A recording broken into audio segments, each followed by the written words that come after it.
শ্বেতাঙ্গ বর্ণবাদীরা। মায়ের হিজাব পরা নিয়ে কটূক্তির প্রতিবাদ করলে হামলার শিকার হন তিনি। লন্ডনের আশফোর্ড চার্চ রোডে এই ঘটনা ঘটে। সেদিন হিথ্রো বিমানবন্দর থেকে মা ও ছোট ভাইকে নিয়ে গাড়ি চালিয়ে পূর্ব লন্ডনের বাসায় ফিরছিলেন তিনি। এই ঘটনায় জড়িত শ্বেতাঙ্গ বাবা ও ছেলেকে গ্রেপ্তার করেছে পুলিশ। ধর্ম এবং বর্ণবিদ্বেষের শিকার নাহিদা আক্তার জানান, এই ঘটনায় তিনি ও তার পরিবার আতঙ্কিত। যুক্তরাজ্যে বর্ণবাদী গোষ্ঠী ইউডিএল এর উত্থান ঘিরে ভয়াবহভাবে বাড়ছে বর্ণবাদ ও অভিবাসন বিরোধী মনোভাব।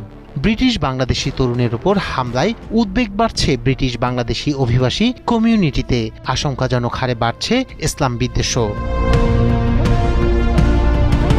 অভিবাসন বিরোধী আন্দোলনে হঠাৎই উত্তাল শান্ত ব্রিটেন।